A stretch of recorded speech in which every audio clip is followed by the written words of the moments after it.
Hi hello నమస్తే welcome to my channel. Channel కొత్తగా చూస్తున్నట్లయితే ముందుగా సబ్స్క్రైబ్ చేసుకోండి. అలాగే నేను చెప్పే వీడియో నచ్చితే మాత్రం అందరికీ షేర్ చేయండి భయ్య. అయితే ఈరోజు మన టాపిక్ వచ్చేసి మనం మత్తు వదలరా 2 ప్రీమియర్ షో రివ్యూ అయితే చెప్పబోతున్నాను భయ్య. నిజంగా కొన్ని విషయాలు మాత్రం మీకు చెప్తే మాత్రం మీరు అంటే నన్ను నమ్మకపోవచ్చు, కాకపోతే అది నిజం భయ్య. సినిమా ఒక రేంజ్లో ఉంది, అది కూడా జాతిరత్నాల కంటే సూపర్గా ఉంది అంటే మీరు ఒకవేళ నమ్మకపోవచ్చు, కానీ ఇది నిజం భయ్య. మీరు చూడండి, మీకే అర్థమైపోతుంది సినిమా ఏ రేంజ్లో ఉంది అని చెప్పేసి. ఇంకోటి వచ్చేసి ఎట్టి పరిస్థితుల్లో కూడా మీరు సినిమాని మిస్ అవ్వకండి, అలాగే థియేటర్లో చూసేది అస్సలు మిస్ అవ్వకండి. ఎందుకంటే ఆ ఫీల్ అనేది ఏదైతే ఉందో అది మీరు మిస్ అయ్యారంటే చాలా బాధపడతారు. తర్వాత మీరు ఓటీటీల్లోనో గీటీల్లోనో చూసుకొని చాలా చాలా అయితే బాధపడతారు నిజంగా.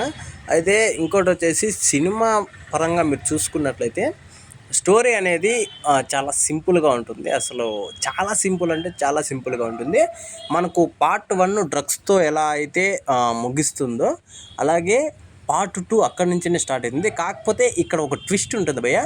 మనకు వీళ్ళు ఎలా లా అనే ఏజెన్సీలో వీళ్ళు జాయిన్ అయ్యారు, అంటే వీళ్ళకి ఎవరు ఆ జాబులు ఇచ్చారు అని చెప్పేసి అది సినిమా స్టార్టింగ్ నుంచి మీకు కంటెంట్లోకి వచ్చేస్తారు. అంటే పార్ట్ 2 నుంచి కంటిన్యూషనే ఉంటుంది.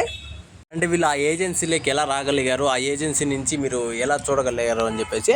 అయితే ఈ సినిమాలో హీరోయిన్ ఉంటుంది కానీ ఎక్కడ కూడా లవ్ స్టోరీ అనేది ఎక్కడ కూడా మనకు కనపడదు.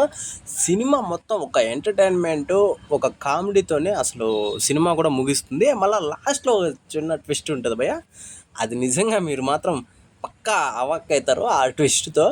అయితే ఇంకోటి వచ్చేసి ఇది మెయిన్ కాలభైరవ గారికి అసలు హ్యాట్స్ ఆఫ్ చెప్పచ్చు. అలాగే ఆయన వల్లనే సినిమా ఖచ్చితంగా ముందుకు పోతుంది అని కూడా చెప్పగలను నేనైతే. నిజంగా బ్యాక్గ్రౌండ్ మ్యూజిక్ అసలు అలాంటి స్క్రిప్ట్లకి అసలు ఏ రకంగా కొట్టగలడో దాన్ని మించి కొట్టాడని చెప్పేసి నేనైతే అనుకుంటున్నాను భయ్య. నిజంగా సూపర్ అనిపించింది నాకైతే.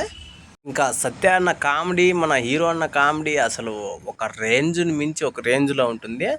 మెయిన్ వచ్చేసి ఈ సినిమా ఒక్కటి మైనస్ పాయింట్ అనిపించింది నాకైతే. ఆ ఏజెన్సీ ఏదైతే చూపిస్తారో ఆ ఏజెన్సీ రియాలిటీ అనేది కొంచెం మిస్ అయినట్లు అనిపిస్తుంది భయ్య. మిగతా ఓవరాల్గా సినిమా మాత్రం అద్భుతమనే చెప్పాలి. నేను చెప్పాను కదా, జాతిరత్నాలు మించి కామెడీగా ఉంటుంది సినిమా. తప్పకుండా థియేటర్లోనే చూడండి.